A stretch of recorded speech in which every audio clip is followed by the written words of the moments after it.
ప్రవాసాంధ్రుల పిల్లలు మాతృభాషను మర్చిపోవటం ఆయనను ఆవేదన కలిగించింది. భాష నేర్చుకోవడంలో పిల్లలు పడుతున్న ఇబ్బందులను అధిగమించడంపై ఆలోచింపజేసేలా చేసింది. సాఫ్ట్వేర్ నిపుణుడిగా ఈ సమస్యకు పరిష్కారం చూపాలనే సంకల్పంతో ఆయన ముందడుగు వేశారు. కృత్రిమ మేధను జత చేసి కోల్ఫాబెట్స్ పేరుతో ప్రత్యేకంగా మొబైల్ అప్లికేషన్ రూపొందించారు. ఇంటర్నెట్తో సంబంధం లేకుండా పనిచేయటం ఈ యాప్ ప్రత్యేకత. 5 భారతీయ భాషల్లో సిద్ధమైన ఈ యాప్ను భవిష్యత్తులో మిగతా భాషలకు విస్తరిస్తామంటున్న మొబైల్ అప్లికేషన్ రూపకర్త కొల్లు రంజిత్తో మా ప్రతినిధి చంద్రశేఖర్ ముఖాముఖి.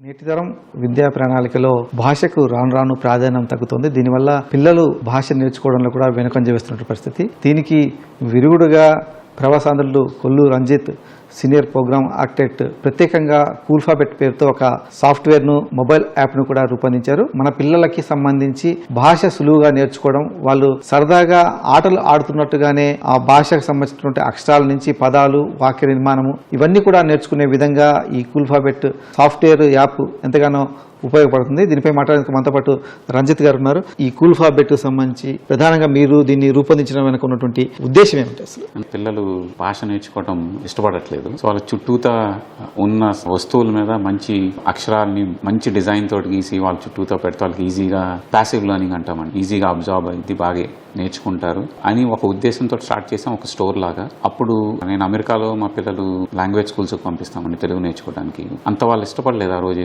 ఎందుకంటే వాళ్ళకి వీకెండ్ అనేసరికి ఏదో బర్డన్ గా ఉండి ఎక్స్ట్రా క్లాసులా కనిపించి వాళ్ళకి వెళ్ళమని మారం చేస్తే నా దగ్గరకు వచ్చి డాడీ నువ్వు ఎందుకు యాప్ చేయలేవు అని అడిగారు. అప్పుడు వచ్చిన ఐడియా అండి. కానీ అప్పుడు నేను అనుకున్న టెక్నాలజీ లేదండి. 10 ఏళ్ళ జర్నీ అంటే మీరు అనొచ్చు 1-2 సంవత్సరాలు యాప్ అయిపోద్ది కదా అంటే కాదు. నేను కొన్ని ప్రమాణాలు పెట్టుకున్నానండి యాప్ లో, ఎట్లా ఉండాలి యాప్. దానికి అప్పుడు టెక్నాలజీ లేదండి, ఏఐ ఇంత డెవలప్ అవ్వలేదు, హార్డ్వేర్ ఇంత డెవలప్ అవ్వలేదు. నేను ఈ యాప్ అనేది ఆఫ్లైన్ ఇంటర్నెట్ లేకుండా పనిచేయాలి, రాసిన అక్షరం కరెక్ట్గా యాక్యురసీ ప్రిడిక్ట్ చేయాలి, ఎవరు చేయని విధంగా చేద్దాము, ఈ ఐడియాని జనాల పిల్లలందరి దగ్గరికి తీసుకెళ్దామన్న ఒక ఉద్దేశంతో ఓపిక్గా ఉన్నాము 10 ఏళ్ళు. ఫైనలీ టెక్నాలజీ వచ్చింది, చేసాము యాప్. నేను అనుకున్న దానికంటే బాగా వచ్చిందండి.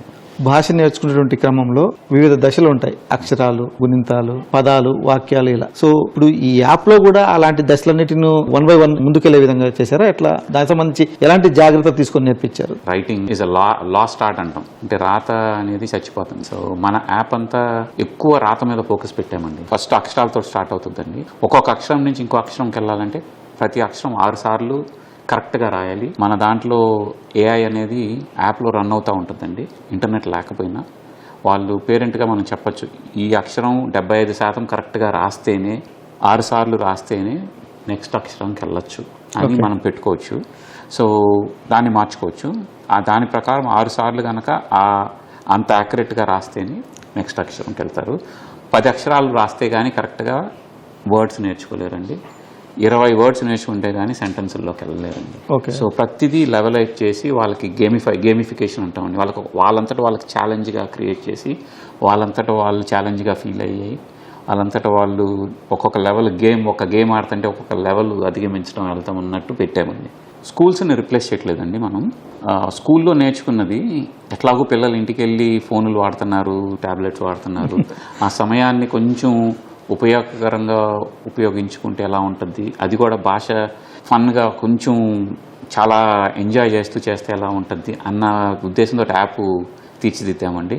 దానివల్ల పిల్లలు కూడా ఒకసారి యాప్ వాడుతూ ఉంటే చాలా దానికే ఫోకస్ అయి ఉంటారన్న ఉద్దేశంతో చేసాము. పిల్లలకు ఆసక్తికరంగా ఉండేందుకు ఈ యాప్లో ఎలాంటి జాగ్రత్తలు తీసుకున్నారు? అక్షరాలు రాసిన తర్వాత గేమ్స్ ఆడుకోవాలనుకోండి, చాలా గేమ్స్ ఉన్నాయండి. మొత్తం 45 గేమ్స్ ఉన్నాయండి. దాంట్లో ఇండివిజువల్ గేమ్స్ అంటాము, వాళ్ళ సొంతగా ఆడుకునేటట్టు, ఫ్యామిలీ కూడా కలిసి ఆడుకునేటట్టు అండి. 2 పిల్లలు ఉన్నారనుకోండి, వాళ్ళిద్దరు కలిసి ఆడుకునేటట్టు. పిక్చర్ అండ్ వర్డ్ అని గేమ్ ఉందండి. పిక్చర్ అండ్ వర్డ్లో పిక్చర్ చూపించి దానికి సంబంధించిన పిక్చర్ సూర్యుడు మ్యాచ్ అయినట్టు, ఇలా అన్ని రకాలు నేర్చుకుంటూ ఆడుతూ మ్యాచ్ చేస్తూ వాళ్ళకి భాష వస్తుంది, ప్లస్ ఎంజాయ్ చేస్తూ ఒక గేమ్ ఆడుతున్న ఒక ఫీలింగ్ వస్తుంది. వాళ్ళకి కూడా సరదాగా ఉంటుంది, బోర్ కొట్టదు. లాంగ్వేజ్ బొమ్మలు నేర్చుకుంటూ చూస్తూ ఆడుతున్నట్టు ఉంటుంది, భాష కూడా నేర్చుకున్నట్టు ఉంటుంది. 3 వస్తాయండి. పిల్లలు కూడా ఎంజాయ్ చేస్తూ నేర్చుకుంటారని ఒక ఉద్దేశం ఉంది. సో ఇప్పుడు పిల్లలు వాళ్ళకి యాపిల్ అని పలికిందండి, యాపిల్ ఎక్కడుంది అని ఈ కార్డులో ఎక్కడుందని కూడా వాళ్ళు కనిపెట్టేటట్టు. దాని వలన వాళ్ళకి విజువల్ ఇది కూడా రిఫ్లెక్సెస్ పెరుగుతాయి, కాన్సన్ట్రేషన్ పెరుగుతుంది, చాలా ఫోకస్ ఉంటుంది. భాష నేర్చుకుంటున్నారు, అన్ని చాలా డిఫరెంట్ యాంగిల్స్ లో పిల్లలకు ఉపయోగపడుతుందండి. ఇప్పుడు ఈ యాప్ను మీరు దాదాపు 10 ఏళ్ళు కష్టపడి తయారు చేశారు, పిల్లల దగ్గరికి తీసుకెళ్ళాలి దీన్ని. ఏంటి ఎలా వాళ్ళ దగ్గరికి ఎలా చేరువ చేసేందుకు ఏంటి మీ ప్లాన్స్ ఏంటి అసలు? అందరు స్కూల్ దగ్గరికి వెళ్దామనండి. స్కూల్ దగ్గరికి వెళ్ళి వాళ్ళకి యాప్ చూపించి వాళ్ళకి డెమో ఇచ్చి అందరి పిల్లలకు అందుబాటులో తేవాలని ఒక ఉద్దేశం. ఇంకొకటి rural areas under privilege schools ఉంటాయి కదండి, వాళ్ళందరికీ యాప్ ఉచితంగా ఇద్దామని ఒక ఆలోచన. ఎందుకంటే వాళ్ళకి గవర్నమెంట్ కూడా టాబ్లెట్లు ఇస్తుంది ఇప్పుడు విద్య కోసం, నేర్చుకోవడం కోసం. సో ఈ యాప్ ఇస్తే వాళ్ళకు కూడా చాలా ఉపయోగపడుతుందని ఒక ఉద్దేశం ఉంది. ఇప్పుడు ఎన్ని భాషల్లో ఇది అందుబాటులో ఉంది? దీని ఫ్యూచర్లో ఎలా ఎక్స్పాన్షన్ ప్లాన్స్ ఏంటి అసలు?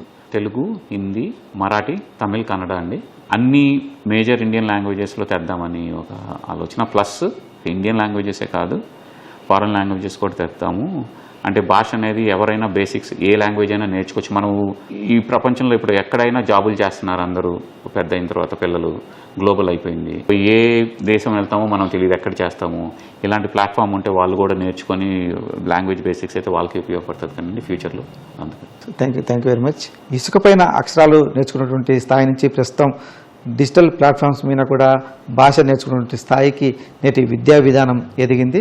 ముఖ్యంగా నేటి తరం పిల్లలందరూ కూడా ఈ సాంకేతికత చుట్టూనే పరిభ్రమిస్తూ ఉన్నారు. కాబట్టి వారికి మన భాష నేర్చుకునేందుకు కావచ్చు, లేకపోతే ఇతర భాషలు నేర్చుకునేందుకు కావచ్చు, ఇలాంటి మొబైల్ యాప్స్ ఎంతగానో ఉపయోగపడతాయని చెప్పాలి. కెమెరామెన్ కేశవ్తో పూర్ణ చంద్రశేఖర్, ఈటీవీ న్యూస్, గుంటూరు.